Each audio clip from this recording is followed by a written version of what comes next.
नमस्कार, मेरा नाम संतोष। आप देख रहे हैं क्राइम का सच। आज मैं फिर हाजिर हूं क्राइम की एक सच्ची कहानी लेकर, जो बहुत ही दर्दनाक और खतरनाक है।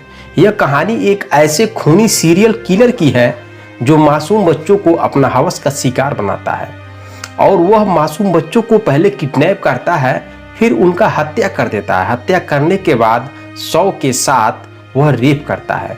वह ऐसा वारदात एक बच्चे, दो बच्चे, तीन बच्चों के साथ नहीं, बल्कि वह अपने जीवन काल में 30 बच्चियों के साथ ऐसा हरकत कर चुका होता है। जब पुलिस उस व्यक्ति को गिरफ्तार करती है तो जो सच्चाई सामने निकल कर आती है, वाकई में दोस्तों आप सुन करके आपके पैर तले जमीन खिसक जाएगी। तो चलिए जानते हैं उस कहानी के पीछे की सच्चाई क्या है। तारीख की 14 जुलाई 2015 बाहरी दिल्ली के बेगमपुर इलाके के एक खंडहर नुमा इमारत में एक बच्ची की लाश मिलती है।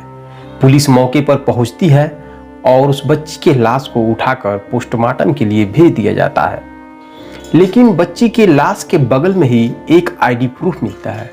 उस आईडी प्रूफ के द्वारा ही पुलिस विभाग उस व्यक्ति के पास पहुंचती है जिसका वह आईडी होता है। उस व्यक्ति का नाम होता है सुन्नी। जब पुलिस सुन्नी से पूछताछ करती है उस बच्ची की हत्या के बारे में, तो सुन्नी का दिमाग सन्न हो जाता है। वह बोलता है, सर मुझे कुछ नहीं मालूम बच्ची की हत्या कैसे हुई है और कौन किया है। फिर पुलिस सुन्नी से प्रश्न करती है, अगर तुमने हत्या नहीं किया और तुम नहीं जान रहे हो तो तुम्हारा आईडी प्रूफ उस बच्ची के लाश के पास कैसे पहुंचा। यह बात सुन करके सुन्नी कुछ देर तक सोचता है और फिर जवाब देता है। वह कहता है, सर हमारे घर के बगल में रविंद्र नाम का एक लड़का है। हम दोनों एक दिन साथ में दारू पी रहे थे। दारू पीते समय हम लोग नशे में हो गए और नशे में होने की वजह से हम लोग आपस में झगड़ा करने लगे, जिसके वजह से गुस्सा के मारे वह मेरा आईडी प्रूफ और कुछ कागजात लेकर भाग गया। पुलिस रविंद्र के घर पहुंचती है और रविंद्र को गिरफ्तार करती है।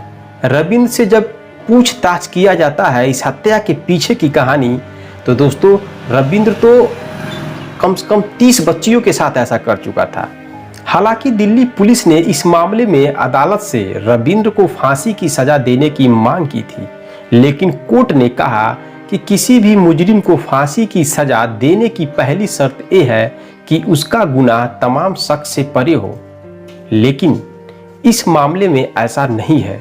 रविंद्र के खिलाफ सबूत तो हैं, लेकिन वो बियॉन्ड डाउट यानी सारे शक से परे नहीं है। ऐसे में उसे फांसी की सजा देना मुनासिब नहीं है। फिर जेल में रहने की दौरान ही उसका चाल चलन ठीक रहा, लिहाजा उसे फांसी नहीं बल्कि उम्र कैद की सजा दी जा सकती है।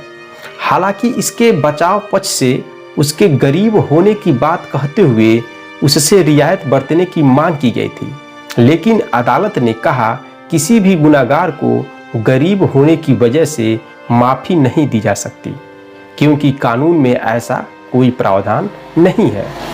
तो दोस्तों यह कहानी कैसा लगा आपको? मैं यह कहानी सिर्फ इसलिए आपको सुनाता हूँ ताकि आप जहाँ भी रहें जागरूक रहें, सतर्क रहें, क्योंकि आजकल क्राइम की दुनिया बहुत तेज़ी से बढ़ती जा रही है।